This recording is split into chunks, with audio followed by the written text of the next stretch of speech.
Hello and welcome to World Insight Virtual Town Hall, a special production on U.S. protests over Floyd's death. I'm your host, Tian Wei.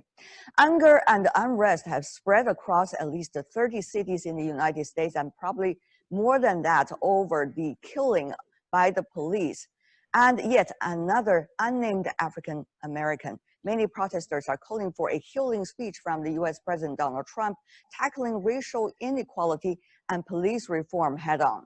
After the several nights of the worst unrest in the decades, Trump had his message. He is the president of so-called law and order. But will the Trump administration able to deal with the racism to its root cause? How can police brutality in the United States, as believed by the protesters, be brought to an end? Today, we are joined by a group of experts and also Americans from different parts of the United States. Let's meet all of them. In Charlotte, North Carolina, we are joined by Mary C. Curtis, columnist and roll call senior leader of the Op-Ed Project. Welcome. In New York, we have Anthony Chen, former JP Morgan Chase chief economist. Welcome.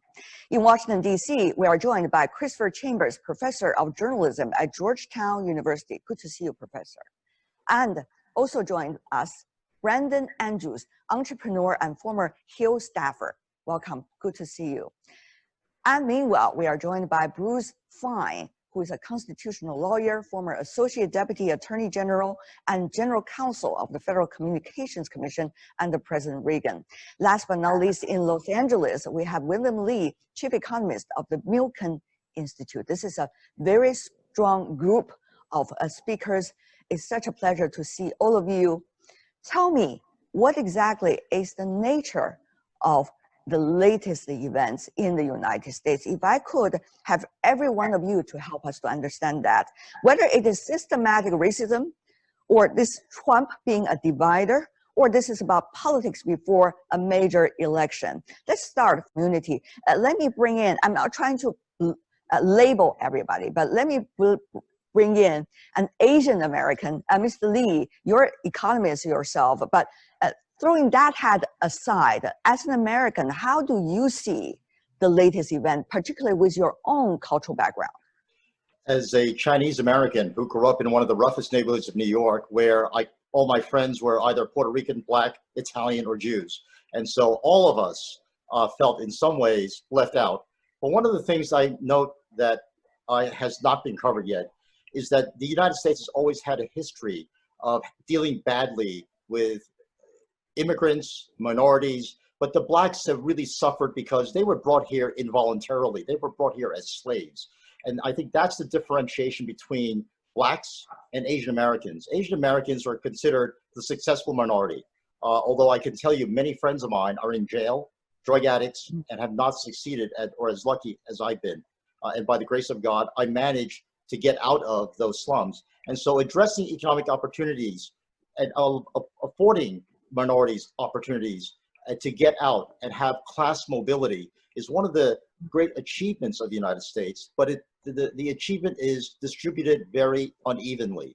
And I think one of the things that we have to discuss in this program is a way of addressing, recognizing first the disparity in benefits that have come to minorities and immigrants, but also recognizing what it is that can be done. Because I think one of the things that we have seen in the last several years is that the market success of allowing employment to grow so quickly and unemployment to be reduced so rapidly among minority groups has been historic. And I think a lot of people poo-poo that, but as an economist, I think that has been a remarkable achievement compared to when I grew up in the 60s, everyone was going for government programs and government handouts, and those have proven to be not successful.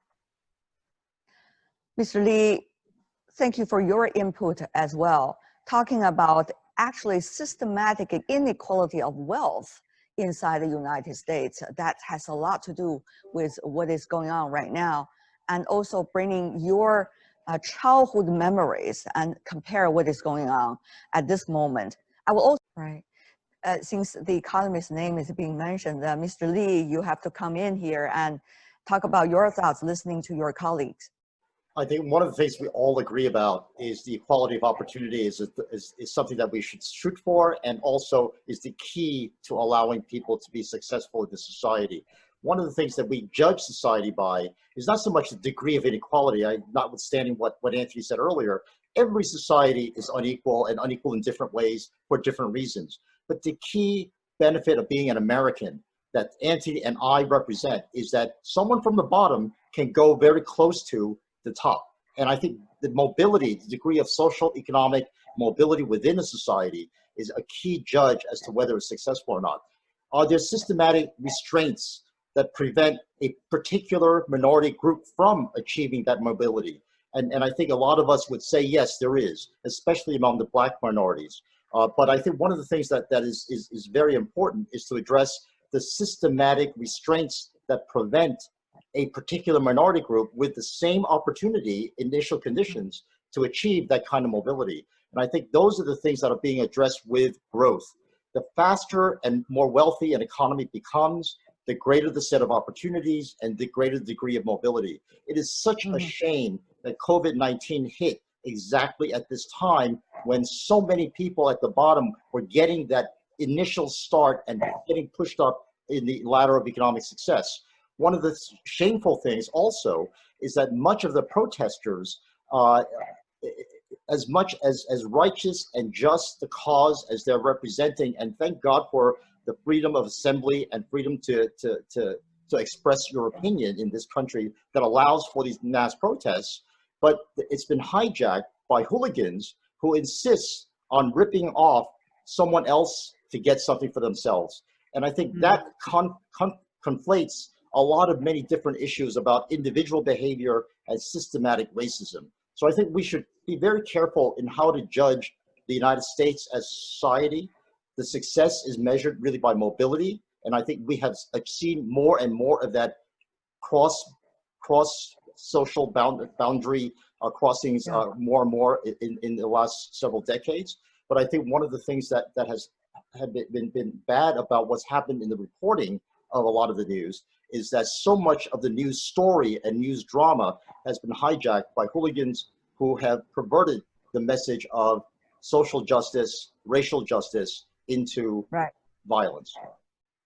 Well, the nature of media, of course, also has a lot to do with the overall society's awareness of the issue and also their attitudes toward the issue. We have been seeing some of the latest analysis about a specific media organization in a specific state, under what circumstances, with what topic would they describe the demonstration as riots, while other topics will describe them as the demonstration. So these are all very nuanced. Once again, I want to borrow Mr. Fine's word because it all reflects what's going on in the society. Professor Dr. Lee, let me to have you weigh in on this issue too. You are a minority also in your country, just as some of the earlier speakers, Professor Chambers, Ms. Curtis as well. So tell me about your thoughts. I think underlying your question about systematic racism is the notion that there's systematic racism and there's non-systematic racism. So let's define our terms a little bit so that we can make some progress in terms of looking for root causes and also possible solutions. When you talk about systematic racism, I think of social, economic, political, and medical systems that continually discriminate and create disparities and inequalities among minorities versus other minorities. And so that disparity that's caused by the system is something that clearly in the history of our country has been addressed and addressed fairly well in some respects because of the Voting Rights Act and many of the things that Mary Curtis has just mentioned that has allowed progress. And yet in other countries, if we compare the US to say the UK, where class structures and social strata are much more rigid, if a man's father is a plumber, it's a good likelihood that man will be a plumber. So in the case of the United States, the degree of social mobility, the degree of education mobility, the degree to which we can achieve as a minority is something that I think that most Americans are quite proud of relative to many, many other countries. I think where we go badly is the non-systematic racism that takes place because individuals, groups take advantage of their positions of power or their fears of retaining that power, and really lump their anger and fury onto one group of people, and often it's the Black people, and often the people who are in these fearful positions are white, and because many of these white people are themselves immigrants who have just recently achieved their social standing, their fear of losing it to another group is also behind much of this fear. So much of this racism and many of the things that we talked about can be reduced to either something created by the system itself, which we can address through legal and other education. But the non-systematic racism, those are things that we have to address on an individual level. And that's where having values and cultural values transferred from one generation to another, the Christian mandate of treat others the way you want others to treat you, that is something that has to be taught on an individual level. So I think those two distinctions are something that's important to further any kind of policy discussion or any kind of individual behavioral discussion. Systematic racism vis-a-vis unsystematic phenomena, and how can we address both camps? Mr. Andrews, Mr. Lee. Giving opportunities to people is the key to reducing the kind of disparities that promote the racial injustices that we've seen throughout the last several decades. And I think creating opportunities is only the first step. The second step, and what government has to do, is to ensure that these green shoots of opportunity grow into very strong plants of individuals who can achieve throughout their lives and help their families get out of poverty. And to do that, we need an environment of rapid growth and sustainable growth and high employment.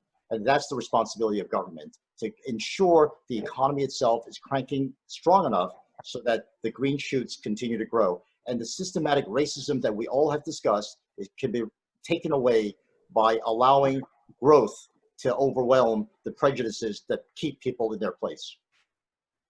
Mr. Lee, you're a great economist. I believe you can do that in 2 sentences too. Could you do